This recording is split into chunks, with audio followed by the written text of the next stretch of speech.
Micro organism, जैसा कि हम लोगों ने अपनी लास्ट क्लास में देख लिया था। लास्ट क्लास में हम लोग क्या देखेंगे? लास्ट क्लास में हमने देखा था माइक्रो ऑर्गेनिज्म किस काम आते हैं, माइक्रो ऑर्गेनिज्म होते क्या है, कौन से माइक्रो ऑर्गेनिज्म हार्मफुल होते हैं, कितने होते हैं, बैक्टीरिया के बारे में जाना, फंगी के बारे में जाना, प्रोटोजोआ, एल्गी, और फिर हम लोग वायरस के बारे में। वायरस का रोल और माइक्रोब्स भी जानते हैं, तो माइक्रोब्स कई रोल होते हैं, ठीक है। और कल हम लोगों ने एंटीबॉडीज और एंटीबायोटिक्स के बारे में भी जाना, पर अभी भी कुछ फेस है, जैसे कि हम लोगों ने प्रीवियस क्लास में बताया था vaccination. Vaccination, when we inject some chemical to develop our immune system is called vaccination, and a chemical called vaccine. अपन जैसे लिखा है वैक्सीन और वैक्सीनेशन। वैक्सीन क्या है, वैक्सीन क्या होती है और वैक्सीनेशन भी क्या होता है, जैसा मैंने अभी इंग्लिश में पढ़ा दिया और अभी समझाने का। वैक्सीन और वैक्सीनेशन सबसे हम लोग अंतर देखिए, जैसे हम लोग का इम्यून सिस्टम होता है, जैसे हम लोग डाइजेस्टिव सिस्टम पढ़ा है और रेस्पिरेशन सिस्टम पढ़ा है, वैसे इम्यून सिस्टम भी होता है। इम्यून सिस्टम हमारे को जर्म से और दूसरे हार्मफुल बैक्टीरिया से बचाता है, वायरस से बचाता है, ठीक है। अब वैक्सीन क्या होती है और वैक्सीनेशन क्या होता है, जैसा कि लिखा है हम इंजेक्ट करते हैं, यानी कि हमारे अंदर कुछ डिलीवर करते हैं कुछ केमिकल जो हमारे इम्यून सिस्टम बताया मैंने जैसा इम्यून सिस्टम को डेवलप करता है, उसको कहते हैं वैक्सीनेशन। और वैक्सीन जो हमने केमिकल डाला उसको कहते हैं वैक्सीन। तो मतलब जो हम लोग को सही करता है उसको कहते हैं वैक्सीन, और जब वो प्रोसेस जिसमें अपन वैक्सीन को अंदर डालते हैं उसको कहते हैं वैक्सीन। सीधी बात, this can prevent disease can attack to our body in future. ये हम लोगों को अभी नहीं बता सकते, जैसे मैं कभी मान लेते हैं कोरोना वायरस फैला हुआ है, किसी को कोरोना वायरस हो गया, अब हम लोग उसको वैक्सीन लगाकर ठीक नहीं कर सकते। उसको अगर अपन ने पहले से वैक्सीन लगा रखी है, कोरोना की वैक्सीन पहले से लगा रखी है, तो कोरोना वायरस को कुछ भी नहीं लगा सकता। क्यों? क्योंकि वैक्सीन हमारे इम्यून सिस्टम को पहले से ही डेवलप कर चुकी है, यानी कि अपन डेवलप्ड है कि हम लोग हरा देंगे इस वायरस को या फिर इस इसको, ठीक है। दिस डेवलप इम्यून सिस्टम, हर जगह ये लिखा हुआ है कि ये इम्यून सिस्टम सिर्फ डेवलप करती है, ना कि हम लोग को बचाती है, ठीक है। This is like a insurance की तरह। कैसे इंश्योरेंस कैसे हो सकता है? इंश्योरेंस ऐसे है क्योंकि ये हम लोग को इंश्योर करता है कि आपको फ्यूचर में डिसीज नहीं छू सकती। फ्यूचर में क्या, आप कभी भी नहीं छू सकती आपको फ्यूचर में, बट हम लोग जब आपको वैक्सीन लगा दी उसके बाद, अब जैसे हम लोग मान लेते हैं आज हम लोग नहीं छूते हैं कोई वायरस, कोई हम लोग के बाल दरवाजा नहीं बढ़ सकता। और अगर अपन बात करें अब कि आगे और क्या हो सकता है, वैक्सीन बहुत ही बढ़िया। देखा, एंटीबायोटिक्स हम लोग को ये बचा सकता है, मतलब अभी किसी को बचा सकता है, बट ये वायरसेस को नहीं मार सकता है। वायरसेस के सामने एंटीबायोटिक्स नहीं काम होता है, बट एंटीबॉडीज को ही डेवलप करता है हमारी वैक्सीन। एंटीबॉडीज जैसे हमने बताया था, एंटीबॉडीज आती हैं और लोग बचाती हैं, बट और उन्हीं एंटीबॉडीज को डेवलप करती है वैक्सीन, ठीक है। Micro organism as biofertilizers, biofertilizer और can be say decomposers, biofertilizer या फिर डीकंपोजर्स। आगे भी ये रही है micro organisms and decomposers. Fertilizer are the substance added to enhance the soil fertility. This result in high yield and healthier plants. Chemical fertilizer, however, have several disadvantages, like they are toxic to various life forms, can cause in balance in soil pH, result in soil infertility and all degrades ecosystem and plants become suspected. और भी बहुत सारे कारण है। Fertilisers पूरे fertiliser bad क्यों होते हैं? क्योंकि केमिकल अब देखिए नेचुरल ज़्यादा अच्छा होता है या फिर मैन मेड? नेचुरल का बेस्ट होता है और नेचुरल बेस्ट होता है इस कारण से बायो फर्टिलाइजर बेस्ट होते हैं, ना कि factory fertilizer. What is factory fertilizer? Let ये फैक्ट्री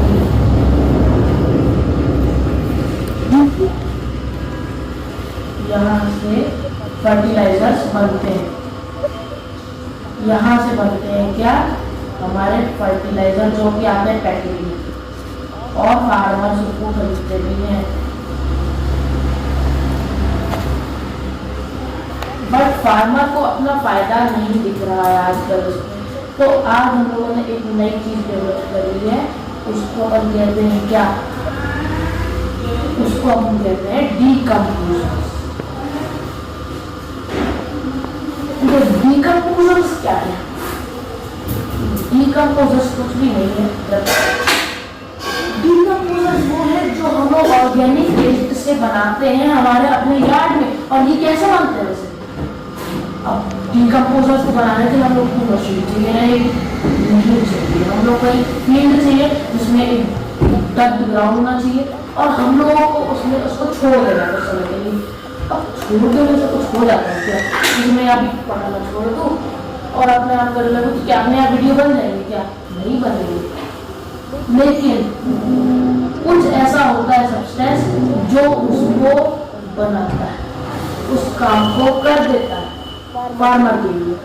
ये वैसी स्टोरी जैसे वो पौधा था उसको बना थक जाता था तो फिर वो अपने आप कुछ सिंचाई जाके उसको बना के ले जाते, लेकिन यहाँ पर वो नहीं है, यहाँ पर उसको छोड़ना ही पड़ता है। अब कौन आता है उसकी मदद के लिए? वहाँ उसकी मदद के लिए आते हैं हमारे माइक्रो ऑर्गेनिज्म। अब माइक्रो ऑर्गेनिज्म क्यों आते हैं? उनका काम है ऑर्गेनिक, मतलब वो किसी चीज को वेस्ट होने नहीं देंगे। वेस्ट होने क्यों नहीं देंगे वो चीजों को? क्योंकि वेस्ट चीजें नेचर के लिए बैड हो सकती है फॉर नेचर। ओके, तो नेचर को बचाने के लिए हमारे माइक्रो ऑर्गेनिज्म आगे आते हैं।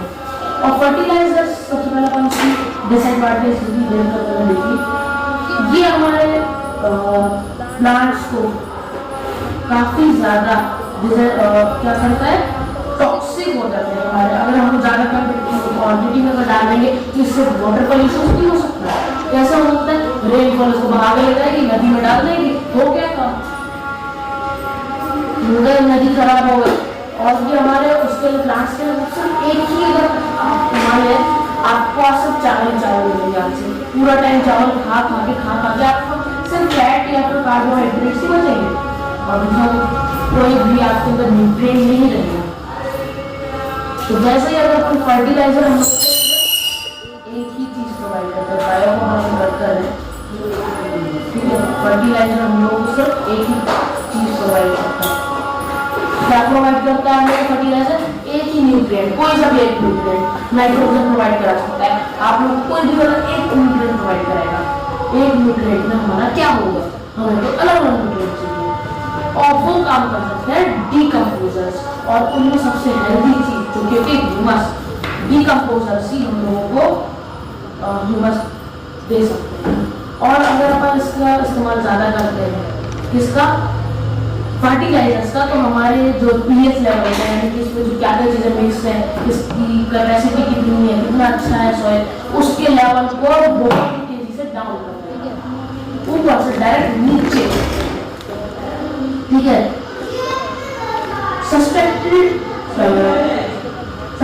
suspectably many diseases, fruit and vegetable have high toxic residues. Excessive use of fertilizer can cause environmental pollution. जैसे कि मैंने mention किया, environmental pollution. Environmental pollution.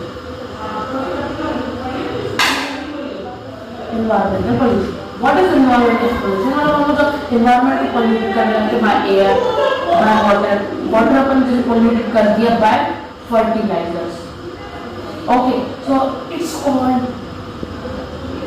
environment pollution by human.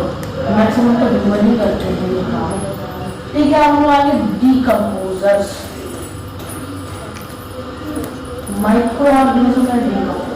Decomposted is decomposition is the process in which complex organic matter is broken down into simple forms. This break down dead and decayed organic matter into simple or inorganic form is called decomposition. And अब decomposers को और microorganisms कैसे बनाते हैं ये बताऊंगा। जैसे कि प्रोसेस, जो प्रोसेस वो अपना खाते हैं, उसको ईट करते हैं और उसका वेस्ट बना जाता है। उनका वेस्ट लेकिन हमारे लिए बहुत ही यूजफुल है। वेस्ट यूजफुल है, हमेशा याद रखना कि नेचर कुछ भी वेस्ट नहीं होने देगी। इसी वजह से उसने बनाया बार कि जो वेस्टेज है वो वेस्टेज ना हो और वो अपना वेस्ट भी उनके लिए, मतलब ये तो साइकिल हो गई प्रकार से। हमने अपना वेस्ट उनको उनके लिए अच्छा हुआ, हाँ उनका वेस्ट हमारे लिए अच्छा हुआ। अब देखिए ऑर्गेनिक मैटर यानी कि ऑर्गेनिक जैसे ग्रास और जैसे हम लोग का स्क्रैप्स बच जाते हैं, हमारे सब्जियों के जो छिलके बच जाते हैं उनको अपन यूज कर सकते हैं, वो होते हैं ऑर्गेनिक मैटर, वही होते हैं। ये उनको ब्रेक डाउन कर देते हैं सिंपल फॉर्म्स में। Process of breakdown dead and decaying organic matter into simple or inorganic. अब ये inorganic हो जाता है simple inorganic. Simple inorganic हमारे प्लांट को अच्छा खासा न्यूट्रिशन प्रोवाइड कराता है। Organism which help in decomposition are termed as decomposers. Bacteria and fungi are important decomposers. Organic organism जो डिकम्पोजिशन में हमारी हेल्प करते हैं, यानी कि फार्मर्स फ्रेंड होते हैं, ये उनको कहा जाता है डिकम्पोजर्स। जो डिकम्पोज करते हैं उनका नाम है डिकम्पोजर, सीधे वर्ड है डिकम्पोज टू डिकम्पोजर्स, डिकम्पोजर्स और डिकम्पोज, वेरी वेरी इजी। सो ये ऑर्गेनिजम्स बहुत ही हमारे हेल्पफुल करते हैं और हेल्प करने के कारण ये होते हैं फार्मर्स के फ्रेंड्स ऑफ फार्मर। ठीक है, अब जैसे कि हमारा ये सब हो गया, अब हम चलते हैं नेक्स्ट पेज पर। अब नेक्स्ट पेज खाली है।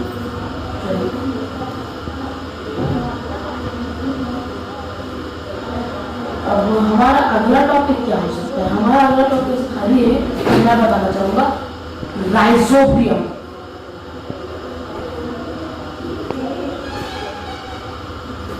राइजोबियम, अब अपन जैसे ब्लैंक स्पेस ले लेते हैं। राइजोबियम बैक्टीरिया क्या हेल्प करता है? In fact grow a plant.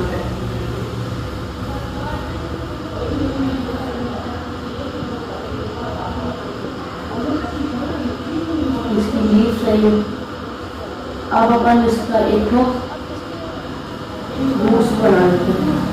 ठीक है, अब इसको कुछ न्यूट्रिएंट्स की आवश्यकता होती है, जो कि कई बार हमारे फर्टिलाइजर्स और फर्टिलाइजर और डिकम्पोज उसको प्रोवाइड नहीं करवा पाते यहाँ रूट्स की तरफ। तो एग्जैक्ट रूट्स पे भी कुछ ऐसे माइक्रोऑर्गेनिजम्स रहते हैं जो हेल्प कर देते हैं हमारे प्लांट। वो कौन सा बैक्टीरिया होता है?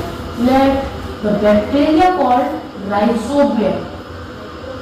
इस बैक्टीरिया को जो हमारी हेल्प करता है नाइट्रोजन फिक्सेशन में, अब पूरा नाइट्रोजन फिक्सेशन पूरा बताऊंगा, इसको राइजोबियम कहते हैं। हम लोग डिटेल में जानेंगे। राइजोबियम बैक्टीरिया हमारी बहुत हेल्प करता है इसमें, जैसे कि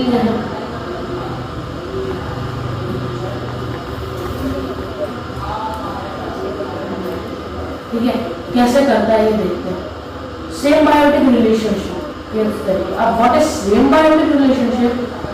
सेम बायोटिक रिलेशनशिप तब होता है जब दो ऑर्गेनिज्म साथ में रहते हैं और दोनों एक दूसरे को कुछ ना कुछ प्रोवाइड कराते हैं।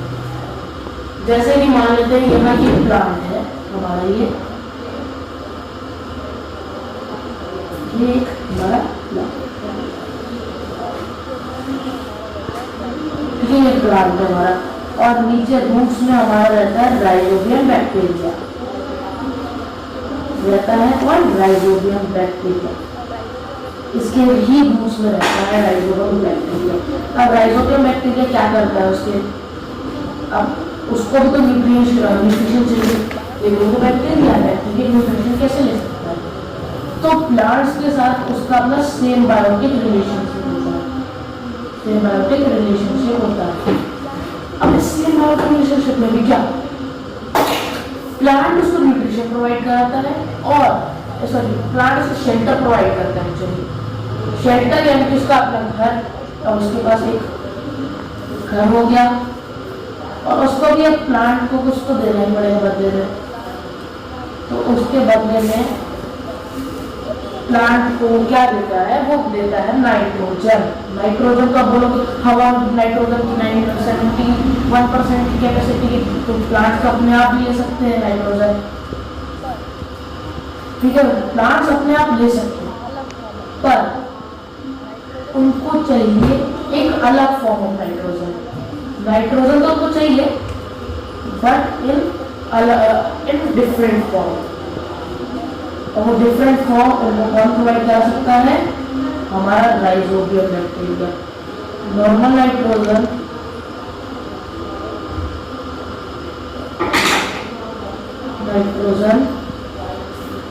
Plus rhizobium is equals to क्या, स्पेशल